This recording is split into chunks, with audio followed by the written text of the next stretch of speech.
In this video, we're going to be talking about voltage dividers and what happens when you actually throw a load across a resistor in a voltage divider.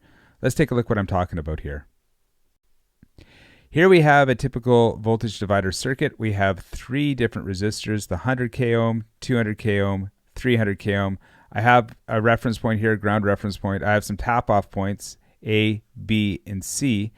So what we need to do is, first off, with this being unloaded, we want to find out what our volt drop will be across each individual resistor. The best way we can do that is by using the voltage divider formula. So our voltage divider formula looks like this. It's the voltage across the resistor is equal to the voltage source times the ratio of the resistor to the total circuit resistance. So in this case here, if I have 100k ohms, I'm going to take 100 over 600 because I've got 300 plus 200 plus 100. The total circuit resistance right now is 600k ohms. So we can work out our volt drops across each individual one using this formula. In this case, I will just take, and let me just write up in my wonderful writing here, I can take the source voltage, which in this case is 120 volts.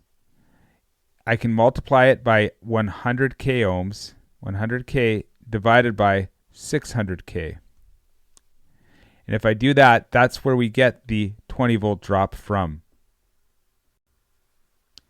In this one, it's a very similar idea. All I'm doing is taking the 200k ohms, dividing that by the 600k ohms, and multiplying it by 120, and I get a 40 volt drop across that resistor.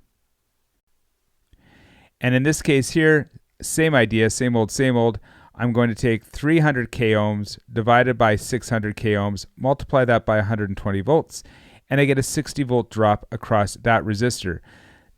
Those are the voltage drops across all three resistors on a voltage divider when it is unloaded, meaning there's no loads connected to any of these tap-off points. So let's go ahead and we're going to throw a load across one of our tap-off points and see what happens to the circuit. So here what we've done is on tap-off C, we've added a 300k ohm resistor in parallel with the voltage divider resistance. So what we have to do is we have to remember that that is going to change our circuit resistance here, and in effect change the entire circuit resistance of the voltage divider circuit. So what we'll do here is if we go 1 over 300k plus 1 over 300k equals 1 over RT, or because they're both equal, we can just cut this in half. We see that the total resistance of this parallel branch is 150k ohms. Next up, what we need to do is to determine what our total circuit resistance is. Before it was 600k ohms. Now we're going to go 100k ohms plus 200k ohms, which is 300k ohms, plus 150k ohms gives us 450k ohms. Previously, with no load on the circuit, it was 600k ohms. That is extremely important. We're going to go ahead and we're going to use our formula again. The V source times that ratio equals the V of the resistor.